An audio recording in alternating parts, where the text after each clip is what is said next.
자, 오전에 이제 하나님 말씀 보도록 하겠습니다. 자, 오전에 이제 하나님 말씀은 시편 107편입니다. 시편 107편 8절. 다 찾으셨습니까? 제가 받들어 읽겠습니다.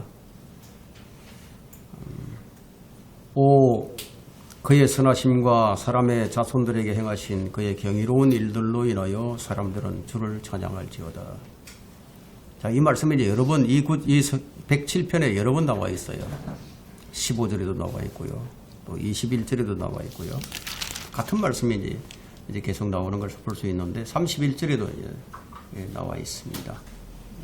이 설교 제목은 당신의 존재의 의미를 아는가, 이런 제목으로 이제 말씀을 강론하도록 하겠습니다. 당신의 존재의 의미를 아는가. 우리 삶의 궁극적인 목적이 무엇입니까? 왜 태어났고 왜 살아가는지 명확히 답을 할 수 있을까요? 그것을 제시하는 것은 유일하게 성경뿐입니다. 사람들은 대부분 자신이 왜 태어났고 왜 사는지를 잘 모르고 살아갑니다. 나는 왜 존재하고 있는가? 광활한 우주 가운데 태어났다가 세상을 떠나는 나. 나는 원하지도 않았는데 왜 있는 것인가? 그리고 왜 떠나는가? 근데 나는 어떻게 살아야 할지를 잘 모르겠어. 그냥 그렇게 살다가 인생의 끝인가? 이런 생각을 해보죠. 자, 이런 고민을 하던 철학자 칸트가 세 가지 질문을 던집니다. 나는 무엇을 알 수 있는가? 나는 무엇을 알 수 있는가? 나는 무엇을 해야 할 것인가? 나는 무엇을 희망할 수 있는가? 이 세 가지 질문이 가지고 있는 함축된 질문은 결국은 인간이란 무엇인가예요. 인간이란 무엇인가? 이 질문에 답을 얻지 못했죠. 이 질문은 인간은 자기 자신에 대해서 잘 모른다는 거예요. 그것이 결론입니다. 그러나 구원받고 새로운 창조물이 된 우리는 인생의 가치가 무엇인지를 알게 되었습니다. 그렇다면 그걸 알게 된 우리는 어떻게 살아야만 제대로 된 인생이라고 할 수 있을까요? 우리 인생이라고 하면 인생은 자신을 표현하는 것이라고 할 수 있는데요. 그럼 어떻게 표현하고 살 것인가 하는 거예요. 성경의 해답은 인간은 하나님을 영화롭게 하고 그분을 기뻐하는 것이다. 영원히.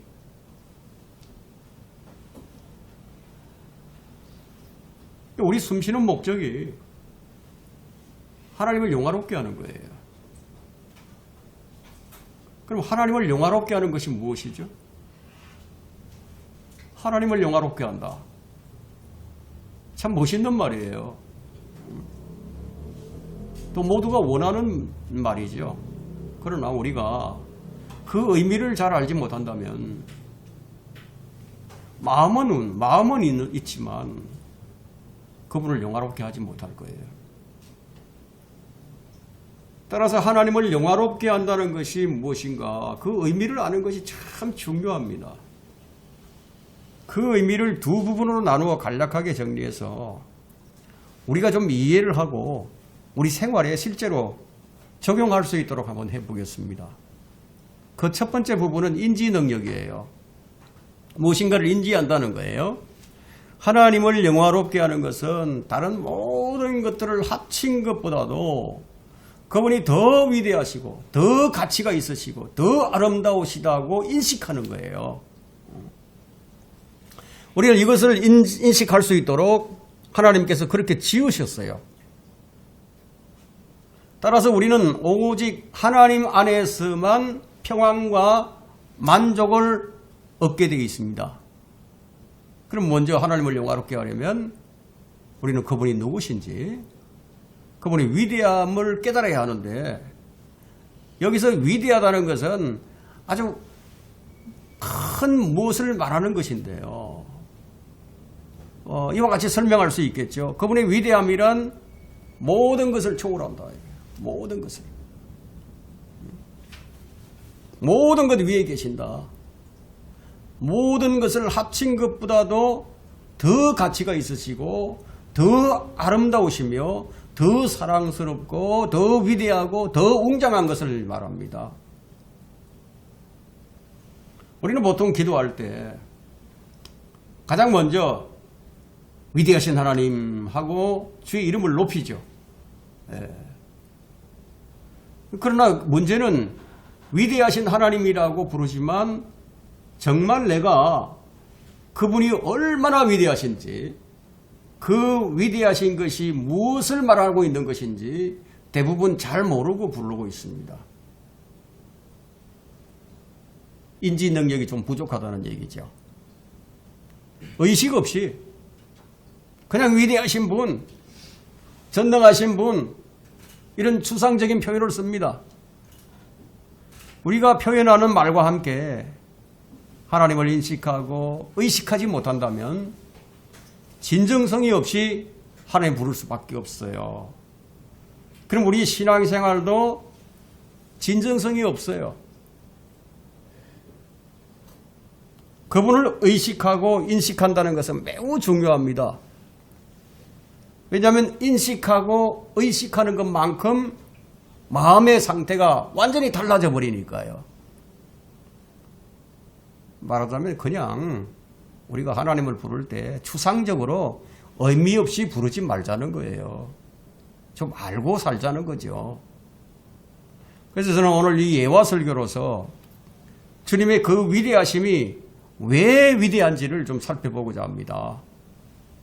첫 번째, 그 어떤 것보다도 뛰어난 하나님이십니다. 자, 우리 인간은 몸, 원정으로 구성이 되어 있어요. 그러면 주님을 인식하려면은 몸, 본영으로 인식을 해야 되겠죠? 그러면 내 몸의 감각기관을 통해서 인식을 해야 되고, 내 혼의 지성과 감성과 의지로서 인식을 해야 되고요. 내 영의 직관과 영교로서 주님을 인식을 해야 됩니다. 왜 이것이 중요하냐? 자칫 우리의 섬김의 수고가 허공을 칠 수 있기 때문이에요. 열심히 하나님 섬겼는데 나중에 보니까 아니더라 이거예요.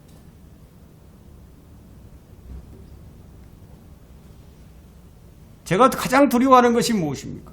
제가 가장 두려워하는 것은 나의 섬김과 나의 수고가 헛될까? 그걸 두려워합니다. 바울도 이것을 두려워한다고 했어요. 고린도전서 9장 25절 26절에서 우리의 영과 혼과 몸으로 주님을 인식하고 의식하려면은 우선 바울은 우리의 사랑이 지식과 모든 판단에 있어서 더욱더 풍성해져야 한다고 말을 했습니다. 이 말은 주님을 알아가는 지식으로 채우라는 얘기인데요. 하나님의 영광과 아름다움의 찬란함은 그 어떤 것과도 비교할 수가 없어요. 이제 하나님이 누구신가를 이해하고 그분의 가치를 이해하는데 두 번째 부분의 해답은 하나님을 영화롭게 하는 것이 우리가 그분을 아는 것을 기준으로 삼아야 한다는 거예요. 그분을 영화롭게 하는 것. 즉 하나님이 가장 위대하고 가장 뛰어나시다는 사실에 근거한 삶을 살아간다는 거예요. 그 삶은 실제로 하나님의 위대하심을 보여주는 삶이에요. 그러나 여러분이 하나님이 위대하고 가장 아름답고 정말 굉장한 분이며 가장 가치 있는 분이라고 말하는 것과 그것을 믿는 것과는 별개라는 겁니다. 말할 수 있죠. 우리가 그것을 정말 믿는다면 우리가 말하는 것에 따라서 살게 되겠죠. 왜냐하면 믿음에는 행위가 따르기 때문이에요. 그래서 행함이 없는 믿음은 죽은 것이라고 야고보서 2장 26절에 말씀을 하고 있습니다. 여러분에게 몇 가지를 설명하려고 하는데 그 무엇보다도 뛰어난 하나님을 이해하는 데 도움이 되었으면 합니다. 먼저 이런 상상을 한번 해보겠습니다. 사람들은 생각의 저울을 가지고 있어요. 자기 생각 속에서 저울질을 합니다. 이제 그 저울에 무엇인가를 한쪽에 올려놓게 되면은 그쪽이 아래로 내려가고 다른 쪽은 위로 올라가겠죠. 자, 우리가 하늘과 땅에 있는 모든 것들을 다 묶어서 저울 이쪽에 올려놓고 무게를 잰다고 한번 생각을 해봅시다. 그러면 그 올려놓은 쪽이 아래로 내려가겠죠. 예. 이제 그 반대편에 하나님을 올려놓는다고 한번 생각을 해봅시다. 무슨 일이 일어날까요?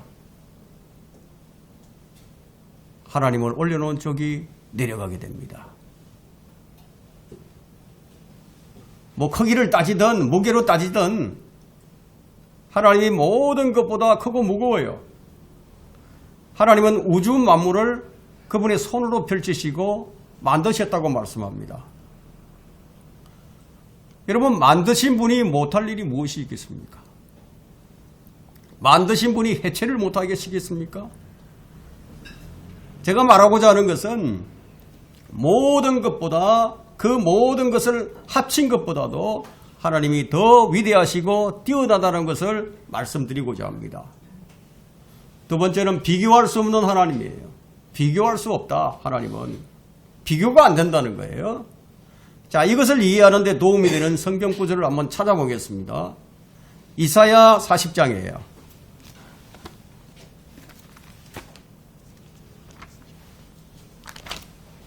이사야 40장 15절부터 18절까지 보겠습니다. 보라, 민족들은 통 속에 한 방울 물 같고 또 저울의 작은 티끌같이 여겨지느니라. 보라, 그는 섬들을 아주 작은 것으로 여기는도다.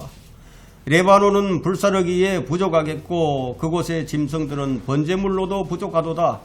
그분 앞에 모든 민족들은 아무것도 아닌 것 같고 그 민족들이 그에게는 아무것도 아닌 것 곧 흙것보다 못하게 여겨지느니라. 그런즉 너희가 하나님을 누구에게 비길 수 있으며 또한 어떤 모습을 그분께 비교하겠느냐. 참 놀라우신 말씀이죠. 이것은 반드시 여러분이 이해해야 할 말씀입니다.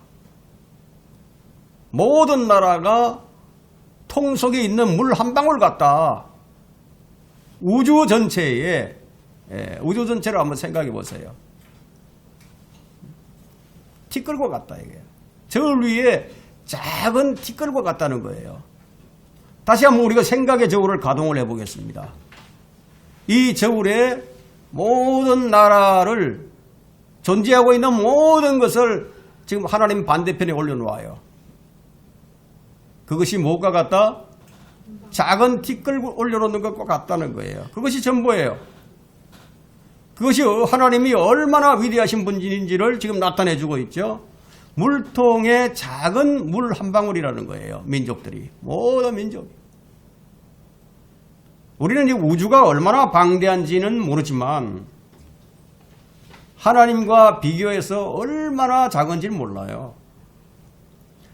우주의 모든 것을 합한 것은 하나님의 위대하심과 그 가치와 중요성에 비교하면은 물통에 작은 물 한 방울에 지나지 않는다는 겁니다.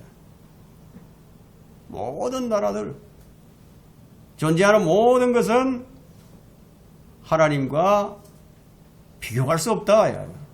이 말씀은 무슨 뜻일까요? 여러분 혹시 이 말씀이 세상 사람들이 하나님께 아무런 의미가 없다는 것을 말하고 있다고 생각하십니까? 그렇지 않죠? 만일 그렇게 생각을 한다면 저는 여러분에게 아무런 의미가 없어요. 또 여러분은 나에게 아무런 의미가 없는 사람이 됩니다. 이 말씀은 그런 의미가 아니에요. 이 말씀이 의미하는 바는 모든 나라가 하나님께 등을 돌리고 모든 나라가 하나님을 대항하여 싸운다 하더라도 그것은 아무것도 아니라는 거예요. 세상 나라들이 하나님을 지금 업신여기고 있지만 그들이 가진 군대가 그 군대가 가지고 있는 모든 무기의 위력도 하나님 앞에서는 아무것도 아니라는 거예요.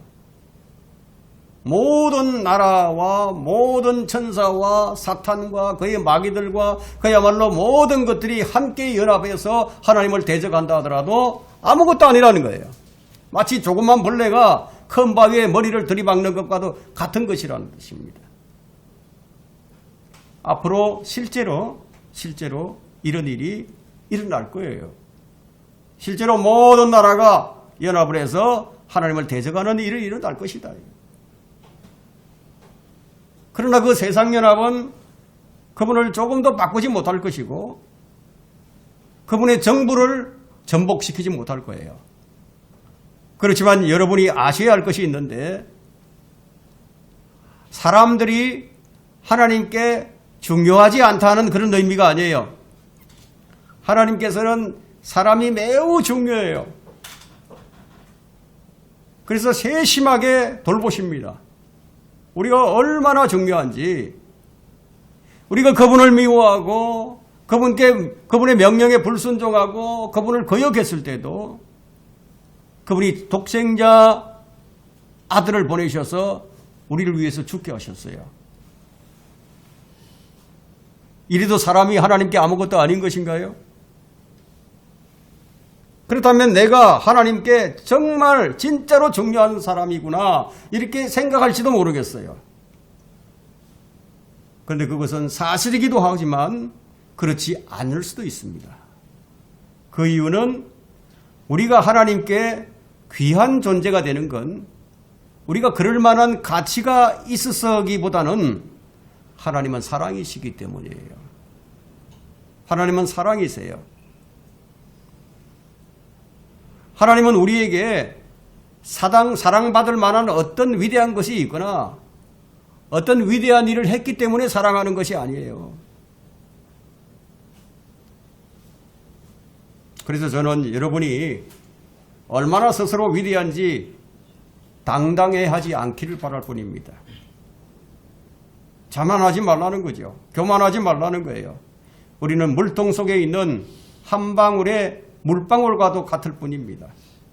하나님께서 우리를 돌보시는 이유는 바로 하나님께서는 사랑이시기 때문이다.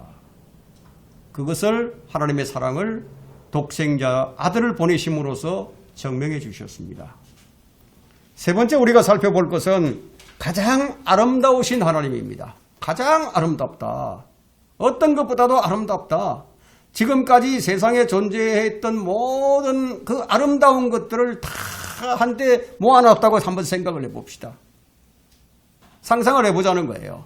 만일 하나님께서 그 방으로 들어오신다면은 온 우주의 아름다운 것을 다 모아놓은 그곳이 빛을 잃어버리겠죠. 여러분이 그분의 아름다움을 본다면 다시는 다른 것을 쳐다보려고 하지 않을 거예요. 이것이 주님과의 만남 속에서 발견하게 된다는 거예요. 어떤 사람은 주님을 만났어요. 그런데 이것을 발견하지 못합니다. 어떤 사람은 주님을 만났어요. 그런데 이것을 발견합니다. 예수님께서 초림하셔서 사역하실 때 수많은 군중들이 따랐어요. 그것을 발견한 사람들이 있었지만 발견하지 못한 사람들이 더 많았었죠.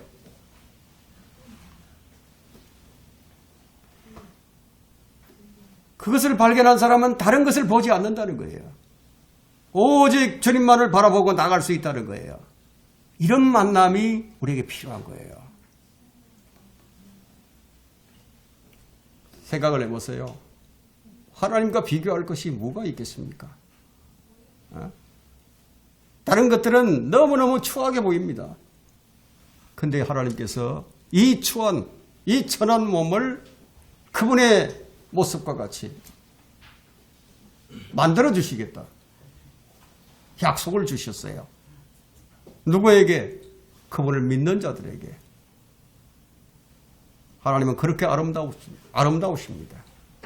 성경은 하나님의 아름다움과 그분의 위대하심을 말씀하며 그 뛰어나심 때문에 우리가 볼 수 없다고 말씀하는 거예요. 너무너무 뛰어나서. 저는 하나님이 너무 아름답기에 우리가 볼 수 없기에 우리를 초자연적인 존재로 강하게 만들고 난 후에 그분을 볼 수 있도록 하신다고 그렇게 생각을 합니다. 그래서 요한일서 2장 3절에 있죠. 그분의 얼굴을 마주대야 할 것이라고. 왜냐하면 그분이 그렇게 하지 않는다면 그분의 아름다움이 너무 위대해서 어쩌면 우리가 죽지 않는다고 해도 그것을 견딜 수 없기 때문이에요. 이스라엘 사람들이 모세의 용모가 변하자 그것을 바라볼 수가 없었어요. 수건으로 얼굴을 가려야만 했습니다. 여러분의 숨을 먹게 할 만큼 멋진 것이 있다면 무엇이 있을까요? 해 뜨는 것일까요? 선셋, 해 지는 것일까요? 아름다운 광경을 여러분들이 본 적이 있으십니까? 하나님은 너무너무 아름답기 때문에 여러분의 숨을 멈추게 할 수가 있습니다. 내가 예수님을 믿고 하나님을 따르는 것에 대해서 말을 할 때 우리가 따라야 할 여러 가지 명령에 대해서 지금 말하고자 하는 것이 아니에요. 제가 말하고자 하는 것은 하나님을 바라보는 거예요. 너무 아름다운 분. 그분을 바라보는 것이 여러분의 삶에 생기를 만들어낼 수 있는 그것이 되어야 한다는 거예요. 그래서 하나님을 영화롭게 한다는 것. 그것은 그분을 그대로 바라보며 그분 앞에 서는 거예요. 그것은 단순히 순종만 의미하지 않아요. 그저 계명을 따르는 그런 형식적인 그런 삶이 아니에요. 그것은 기쁨이에요. 그것은 문자 그대로 하나님을 바라볼 때 숨을 멈추게 되는 그런 삶을 말하는 거예요. 정말로. 그것이 지금 제가 전하는 내용이에요. 우리가 따라야 하는 몇 개의 그 명령들이 전부가 아닙니다. 우리가 이제 하나님을 더 많이 알고 주님이 주시는 기쁨으로 가득 채워지기를 원하는 거예요. 기뻐하라고 했습니다. 주 안에서 기뻐하라. 여러분 이건 상상이 아니에요. 그분의 얼굴을 마주할 그날이 지금 우리에게 오고 있습니다. 이 소망은 기쁨 그 자체를 만들어내는 엔돌핀입니다. 지금은 우리가 유리를 통해서 보는 것 같이 희미하게 보지만 이제 곧 우리는 수건을 벗고 영광스러운 주님의 얼굴을 마주 대할 때 우리도 영광에서 영광으로 이르는 똑같은 주님의 모습으로 바뀌게 될 것을 고린도후서 3장 8절에서 말하고 있습니다. 얼마나 아름답게 변할까요? 이런 말씀이 여러분에게 기쁨을 주고 이런 말씀이 여러분에게 생기를 돋우고 이런 말씀이 여러분의 엔돌핀을 뿜어낼 수 있도록 만들지 않겠습니까? 네 번째, 하나님은 어떤 분이신가? 오 깊도다. 지혜와 지식에 부여하신 하나님. 하나님은 지혜와 지식에 부여하신 하나님이십니다. 자, 이제 지금까지 이 세상에 존재해왔던 수많은 석학들, 정말 머리 좋은 천재들, 그런 사람들을 다 한 곳에 모아놨다고 한번 생각을 해봅시다. 어떤 사람들은 그들의 지혜를 구하기 위해서 한번 만나서 식사하는데 1억 원을 내고 만난다고 하는 그런 사람도 있습니다. 그들의 생각과 그들의 사상을 듣는 것은 참으로 대단한 일이라고 할 수 있겠죠. 명문대의 물리학자들, 머리 좋은 과학자들이 창조에 대한 의견을 말하는 것을 여러분들이 보았을 거예요. 그들의 똑똑함, 그들의 지식에 압도당하지 않을 사람이 어디 있겠습니까? 이제까지 이 세상에서 가장 뛰어난 사람들과 하나님을 비교해 본다면 그들은 아무것도 아니라는 거예요. 아무것도 아니다. 성경에서 멋진 구절을 한번 찾아보겠습니다. 로마서 11장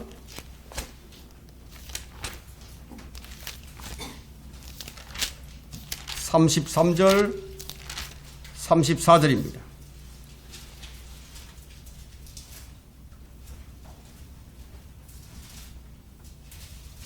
로마서 11장 33절 34절 오 깊도다 하나님의 지혜와 지식에 부요함이여 그분의 심판을 어찌 헤아리며 그분의 지나간 길을 어찌 찾아내리요 누가 주의 생각을 알았느냐 누가 그분의 의논자가 되었느냐.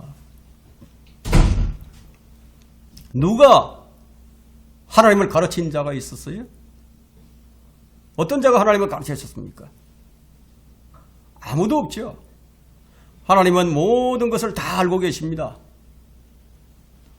하나님은 모든 것을 한순간에 다 알고 계시는 분이에요. 어떤 노력도 하지 않고도 다 알고 계시는 분이에요. 어떤 상황을 살펴보고 알아볼 필요가 없으신 분입니다. 다른 사람의 의견을 청취할 필요도 없으세요. 하나님은 모든 것을 다 알고 계십니다. 항상 알고 계시고 또 알려고 하는 노력을 할 필요도 없으시다는 거예요. 지식을 얻으려고 우리는 얼마나 노력을 해야 됩니까? 그런데 하나님께는 그럴 필요가 없다는 거예요. 하나님은 전지하세요.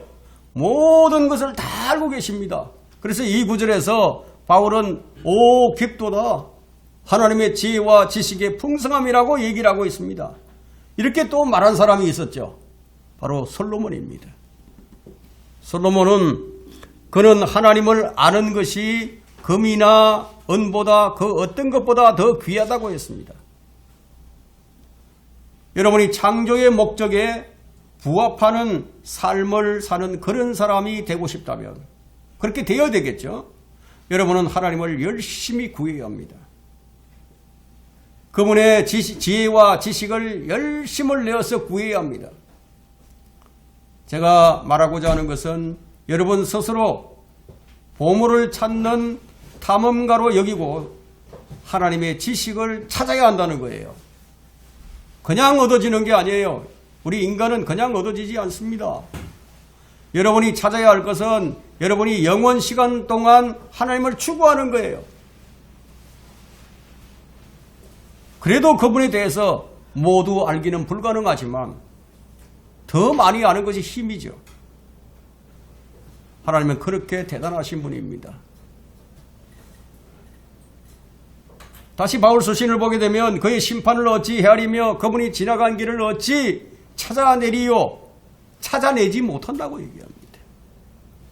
하나님께서 이 성경에 기록해 주시지 않은 것들은 우리가 찾아내지 못해요. 하나님의 지식은 너무 넓고 너무 높고 너무 깊어서 헤아릴 수가 없다는 거예요. 우리가 하나님에 대해 많이 알고 있다 해도 하나님은 우리를 훨씬 더 초월해서 우리를 알고 계십니다. 우리는 우리 자신을 모르지만 하나님께서는 우리를 너무 잘 알고 계십니다. 만드신 분이니까요. 우리는 하나님에 관해 탐구할 부분들이 훨씬 더 많이 있는 거예요. 그래서 영원토록 우리가 지루하지 않을 거예요. 결국 그 끝에 도달할 수가 없으니까요. 하나님이 누구신지에 대해 알아가면 알아갈수록 항상 더 멋진 일로 가득하게 되는 거예요. 여기 아주 중요한 점이 있습니다. 아주 중요한 점이에요. 하나님은 가끔 우리가 이해하지 못하는 일들을 하십니다. 우리가 전혀 이해할 수 없는 일들을 하시는 거예요. 그렇지만 우리가 반드시 하나님께서 하시는 일을 다 이해해야 하는 것은 아니에요. 우리가 하나님이 어떤 분이시고 하나님의 선하시고 의로우시고 거룩하신 분인 것을 안다면 지금 그분이 하시는 일은 이해하지 못한다고 하더라도 우리는 그분을 신뢰할 수 있는 거예요. 하나님은 어떤 분이신가? 다섯 번째는 생명이 넘치시는 하나님이십니다. 생명이 넘쳐난다 이거예요. 자, 이제 우리가 생각해 볼 문제는 우리가 얼마나 빚진 자인가를 한번 생각해 보자는 겁니다. 우리는 부모에게 빚진 자들이에요. 부모는 자식을 낳을 때 자식을 낳고 음식과 옷과 집을 마련해 주었죠. 만일 부모가 없었더라면 여러분은 아무것도 갖지 못했을 거예요. 여러분이 태어날 때 옷을 입고 태어나지는 않았을 테니까요. 아무것도 없이 태어났고 부모의 친절함이 없었더라면 존재 자체가 불가능하겠죠. 이제 우리가 우리를 위해 하신 하나님을 한번 생각해 보자는 거예요. 그분은 우리에게 생명을 주셨습니다. 살아 숨쉬게 해주시며 모든 심장 박동과 숨쉬는 것이 그분에게서 옵니다. 우리가 부모에게 많은 빚을 지고 있다면, 그렇다면 하나님께는 얼마나 더 많은 빚을 진 것일까요? 우리가 하나님께 순종해야 하고 그분을 사랑해야 할 이유 중 하나가 바로 우리 삶 중에서 일어나는 모든 좋은 것들은 모두 그분에게서 왔기 때문이에요. 우리가 그분께 빚을 지고 있습니다. 지금 여러분이 숨쉬는 것, 여러분이 심장 박동이 뛰는 것 모두 하나님이 하시는 일이에요. 여러분 심장 박동을 한번 느껴보세요. 그 움직임 하나하나가 하나님에게서 온다. 하나님이 이렇게 말씀하실 수가 있습니다.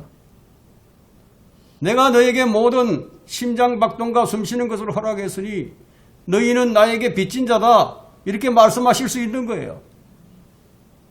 하나님은 사랑의 하나님이시고 매우 자비로우신 분입니다.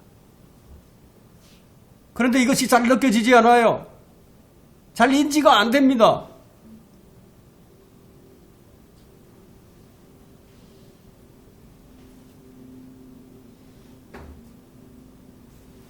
하나님께서는 우리를 사랑함으로 우리에게 아무것도 요구하지 않으시고 생명과 호흡을 우리에게 주셨어요. 그러므로 그분을 섬기는 것이 마땅하고 이치에 맞는 것이 아닐까요? 이제 이 중요한 구절을 한번 찾아보겠습니다. 사도행전 17장 25절로 가보겠습니다.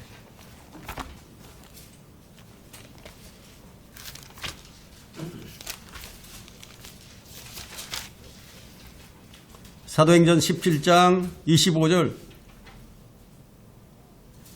또 무슨 필요가 있는 것처럼 사람의 손으로 섬김을 받아야 하는 것도 아니시니 이는 그분이 만민에게 생명과 호흡과 만물을 주십니다.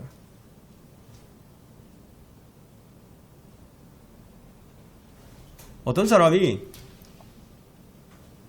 하나님은 어려우셔서 인간을 창조하셨다 이렇게 말할 수도 있어요. 그런데 하나님은 무엇인가가 필요해서 창조하신 것이 아니에요. 하나님께서 인간을 지으신 이유는 그분이 너무 충만했어요. 생명이 넘치기 때문에. 따라서 무슨 필요가 있는 것처럼 그렇게 해서 만드신 것이 아니다 이거예요. 그분은 너무너무 충만하시고 넘쳐서 지으신 것이다는 거예요.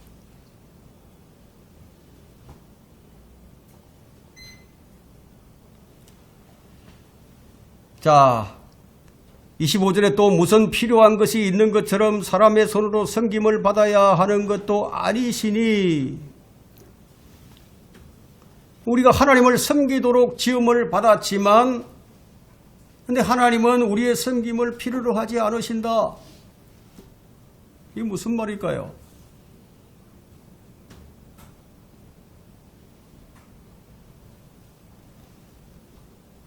오늘 우리가 필요한 것, 오늘 필요한 모든 것에 대해서 우리는 그분을 온전히 의지할 수가 있죠.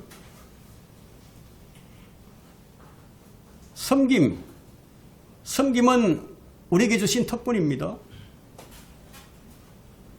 그분을 알고 섬기는 일은 우리의 기쁨이에요. 그분은 우리의 섬김을 필요로 하지 않지만 우리에게 생명과 호흡과 모든 것을 다 주셨어요. 호흡과 심장박동을 받고 하나님을 진심으로 경배한 사람은 참 멋진 사람이 되겠죠. 하나님께서 주신 생명과 호흡으로 하나님을 찬양한다거나 하나님을 위해서 살기로 다짐한다는 것은 참으로 멋진 일이 아닐 수가 없습니다. 가장 가치 있는 분, 가장 뛰어난 분, 가장 위대한 분을 위해서. 그러나 여러분이 아셔야 할 것이 있습니다. 어떤 사람이 하나님을 대적한다면 그는 하나님께서 그에게 주신 능력을 사용해서 그렇게 하는 거예요. 참으로 슬픈 일이죠. 이전 세대에는요, MZ세대들, MK세대들, 이 세대들, 이전에는 사람들이 그 감성이 있었어요. 감성이 있어서 아이들이 나는 자기 존재를 생각하고 자기 가치를 생각해 볼 때 내가 왜 태어났는가? 내가 왜 이 모양 이 꼴인가? 하고 10대 애들이 많이 생각을 하죠. 그래서 그들이 슬퍼요. 그런 것을 생각할 때. 나는 이런 좋은 가정에서 태어났으면 좋았을 텐데 나는 왜 이렇게 태어났을까? 슬퍼요. 마냥 슬퍼요. 그래서 이전에는 아이들이 어떤 음악을 좋아했는지 아십니까?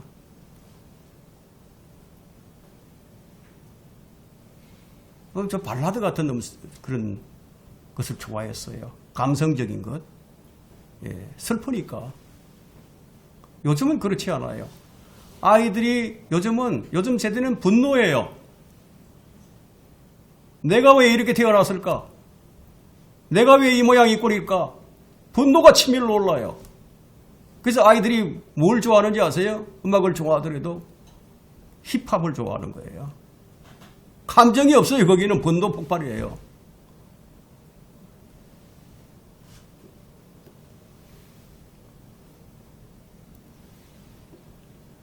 그들이 하는 것은 무엇을 가지고 하실 거예요? 그 일을 하고 있을 거예요. 하나님께서 주신 능력을 가지고 그 일을 하고 있는 거예요. 하나님에 대하여 참담한 말을 하고 저주를 내뱉는 사람들은 하나님께서 주신 생명을 가지고 그 짓을 하고 있다는 거예요. 얼마나 큰 죄를 저지르고 있는지. 그들이 하나님을 대적할 때 그들은 하나님께서 주신 선물을 사용해서 하나님을 대적하는 겁니다. 우리는 하나님께서 주신 모든 것을 사용해서 그분을 섬기고 또 이웃을 섬겨야 합니다. 하나님께서 우리를 세우셨습니다. 하나님께서 세우셨다면 약한 사람들을 섬기라고 하신 거예요. 하나님께서 좋은 머리를 주셨다면 좋은 생각을 해서 그분을 영화롭게 하라고. 또한 그렇지 못한 사람들을 도와주라고. 그래서 머리를 좋게 한 거예요. 우리를 부르셔서 이 시대에 참다운 진리를 알게 하셨다면 그 진리를 다른 이들에게 알려주라는 거예요. 하나님께서는 아무 쓸모없는 우리를 예수 그리스도를 통해서 새로운 피조물이 되게 하셨습니다. 에베소서 2장 10절에는 우리는 그분의 작품이니 그리스도 예수 안에서 선한 일을 위하여 창조되었느니라. 이것이 우리 존재하는 이유예요.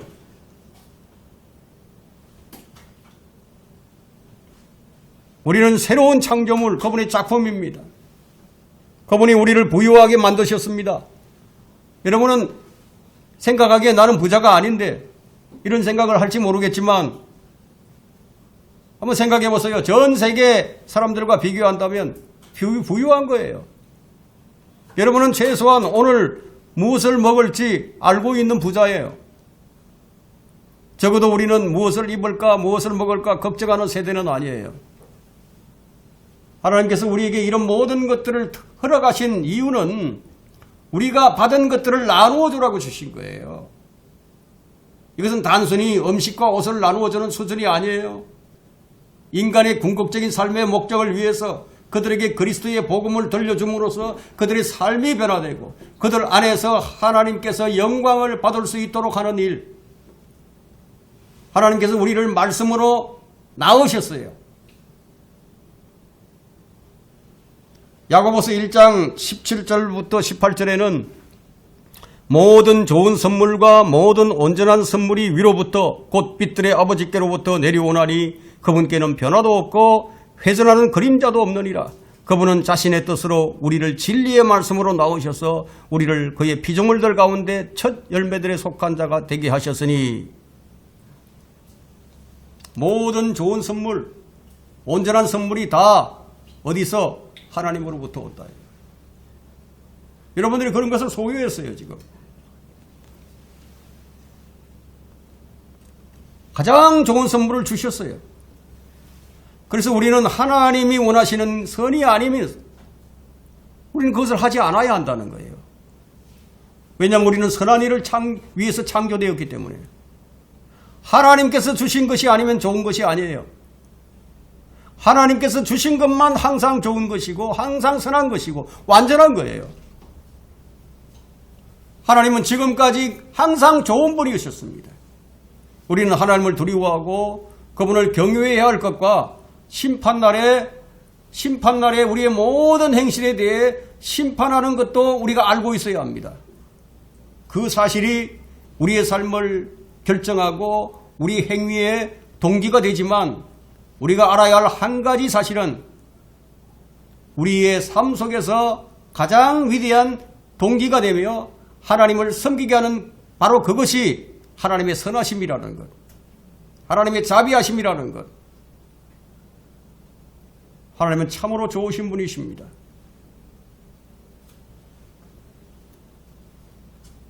제가 다른 사람들에게 말을 할 때 가장 슬픈 일 중에 하나가 하나님이 얼마나 좋으신 분인지를 말하는 거예요. 이상하게 들릴지 모르겠지만 그 이유는 내가 하나님이 얼마나 좋은 분이신지 다 설명할 수가 없기 때문이에요. 다 설명을 못해요. 하나님이 얼마나 좋으신 분인지 다 설명하는 것은 절대로 불가능합니다.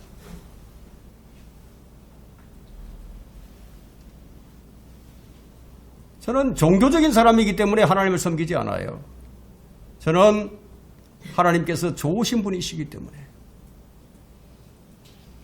그분이 사랑의 하나님이시기 때문에, 그래서 하나님을 섬겨요. 여러분이 하나님의 선하심을 알기를 바랍니다. 저는 시편 기자는 하나님의 선하심을 시편 107편에서 4번 강조해서 노래를 했습니다. 오, 그의 선하심과 사람의 자손들에게 행하신 그 경이로운 일들로 인하여 사람들은 주를 찬양할지어다. 사람들의 존재 목적이 주를 찬양하는 데 있어요. 이것이 우리 궁극적인 삶의 목적입니다. 6번째, 사랑의 하나님에 대해서 알아보겠습니다. 이제 마지막 예화로서 여러분이 절도죄를 지어서 감옥에 갇혀서 1년쯤 지금 격리 중에 있다고, 감옥 생활을 한다고 한번 가정을 해봅시다. 아주 무서운 지하 감옥이에요. 밖으로 나올 수가 없어요. 여러분이 실제로 죄를 지었습니다. 그래서 감옥에 갇혔어요. 이건 다른 누구의 잘못도 아니고요. 여러분이 스스로 지은 죄입니다. 여러분이 감옥에서 죄값을 치러야 합니다. 그런데 어떤 사람이 와서 여러분의 죄값을 치르고 여러분을 석방해 준다면 얼마나 좋은 일입니까? 얼마나 고마운 일입니까? 나의 죄값을 치러준 그 사람에게 평생을 감사하며 살겠죠. 모른 채 하지 않을 거예요. 그런데 오늘날 이런 사랑을 받고도 모른 채 하는 자들이 너무 많은 거예요.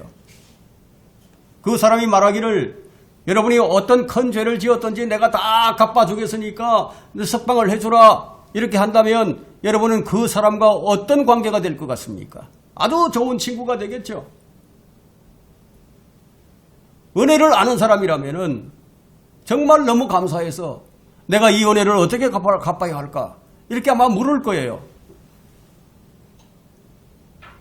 자, 이제 여러분이 죽을 죄를 지어서 죽어야 한다고 생각을 해봅시다. 그리고 하늘나라에 가지 못하게 되었습니다. 성경에는 우리가 죄를 지었다고 쓰여 있습니다. 감옥에 가야 할 뿐만 아니라 하늘나라에 갈 수 없는 처지예요. 우리는 그곳에 들어갈 자격이 없어요.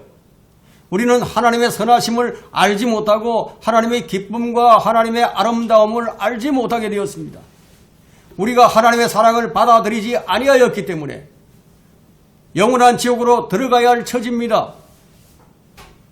그것이 우리가 행한 것이에요. 저는 이런 말로 여러분의 기분을 상하게 만들고 싶지는 않아요. 하지만 여러분이 그 사실을 알아야 한다는 거예요. 어떤 사람들은 나는 큰 죄를 짓지 않고 살았기 때문에 나는 선하게 살았다고 말할지도 모르겠습니다. 여러분이 부모에게 불순종했다면 그것은 율법을 어긴 거예요. 율법을 어긴 것은 죄라고 말하고 있습니다. 거짓말을 하였다면 그것도 율법을 어긴 거예요. 하나님보다 어떤 다른 것을 갈망하거나 원했다면 그것을 율법을 어긴 거예요. 어리석은 생각을 했다면 그것도 죄예요. 믿음으로 하지 않았다면 그것이 다 죄예요. 이전에 예수님에 대해서 들어보았는데 그 얘기에 귀를 기울이지 않았다면 그것도 죄예요. 죄 때문에 하늘나라 못 가요. 왜냐하면 하나님은 공의의 하나님이시기 때문에 심판을 해야 하기 때문에 죄 때문에 죽어야 하고 죄 때문에 지옥에서 영혼을 보내야 합니다. 그렇지만 하나님께서 그분의 아들 예수 그리스도를 보내셔서 우리 죄를 대신해서 죽게 하셨습니다. 하나님께서 이렇게 하신 것에 대해서 어떻게 감사하지 않을 수 있죠?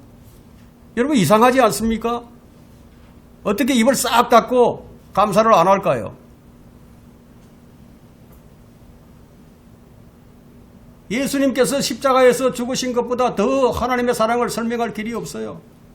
우리가 죄인이었을 때 그리스도께서 우리를 위하여 죽으셨습니다. 이것은 하나님의 사랑 때문이었습니다. 하나님은 악한 것을 심판해 하셔야 합니다. 우리가 악한 일을 했습니다. 따라서 하나님의 심판 아래 들어가야만 합니다. 그러나 하나님의 사랑 때문에 하나님께서 독생자를 보내시고 그 아들에게 우리의 짐을 대신 지웠습니다. 예수 그리스도께서 십자가에 달리셨을 때 우리에게 떨어질 모든 벌을 그분이 다 그분에게 떨어졌습니다. 우리가 하나님께 버림받아야 하는데 예수님께서 십자가에 달리실 때 하나님께로부터 버림을 받았습니다. 그래서 그분은 나의 하나님 어찌하여 나를 버리셨나이까 이렇게 외치셨습니다. 우리가 지옥에서 영원토록 고통을 받아야 할 하나님의 진노와 심판을 예수님께서 십자가에서 대신 겪었습니다. 예수님께서 우리가 받아야 할 진노를 대신 받으셨어요. 우리를 위해서 죽으셨습니다. 자, 이제 우리는 어떻게 그분을 생각해야 할까요? 우리가 하나님께서 우리에게 행하신 것을 신뢰하고 그분을 믿고 따라야 하지 않을까요? 우리는 종교 행위나 우리의 선한 행위를 신뢰하지 않아야 합니다. 우리가 교회를 다니든 성경을 읽든 무엇을 하든 우리의 죄를 씻을 수 없어요. 그것으로는. 그러나 예수님은 자신의 생명을 우리 대신에 하나님께 드리셨습니다. 이제 우리는 그분이 하신 일을 신뢰하는 믿음을 통해서 구원을 받게 되었습니다. 그래서 로마서 5장 7절과 8절에 죄인을 위하여 죽으려는 사람은 거의 없고 선한 사람을 위하여 죽음을 무릅쓰는 사람이 간혹 있을지 모르지만 우리가 아직 죄인이었을 때 그리스도께서 우리를 위하여 죽으심으로써 하나님께서는 우리를 향한 그의 사랑을 나타내셨느니라. 하나님의 사랑이 이렇게 나타났습니다. 어떤 사람이 곤란한 지경에 빠졌을 때 묻지도 따지지도 않고 어떤 선한 사람이 자기 목숨을 바쳐서 그를 구해 주었다면 그럼 세상은 그를 영웅으로 여길 거예요. 실제로 그런 영웅들이 있습니다. 제가 말하고자 하는 것은 진짜 영웅은 예수님이에요. 예수님은 그보다 훨씬 더 위대한 일을 하셨습니다. 마땅히 죽어야 할 죄인들을 위해 자기 목숨을 바치셨습니다. 하나님은 사랑이십니다. 우리가 하나님을 거역하고 우리가 하나님을 사랑하지 않을 때 예수님을 보내서 사랑받을 가치가 없는 우리를 사랑하셔서 구원해 주셨습니다. 사탄과 그의 천사들이 타락한 후에 하나님께서는 그들에게 구세주를 보내주지 않으셨습니다. 그들은 지옥 불못에 떨어질 것입니다. 우리 조상 아담은 타락했습니다. 만일 하나님께서 구세주를 보내주시지 않으시고 인류 전체를 지옥에 보내시더라도 그분은 여전히 공의로우신 분이시며 그분은 여전히 영광과 사랑의 주 하나님이십니다. 그러나 하나님은 그분의 아들을 우리에게 보내주셨습니다. 우리를 구원할 목적으로 또한 보내심을 받은 그분은 우리를 또한 이 세상에 보냈습니다. 여러분들은 보내심을 받은 사람들입니다. 사실이 그러하다면 우리는 무엇을 해야 할까요? 다른 이들도 우리와 똑같은 존재로 만들어 그분을 찬양케 하는 것이 우리가 해야 할 일이 아닐까요? 오, 그의 선하심과 사람의 자손들에게 행하신 그의 경이로운 일들을, 그 경이로운 일들로 인하여 주를 찬양할지어다. 이것이 우리의 존재의 이유요 우리 삶의 궁극적인 목적입니다.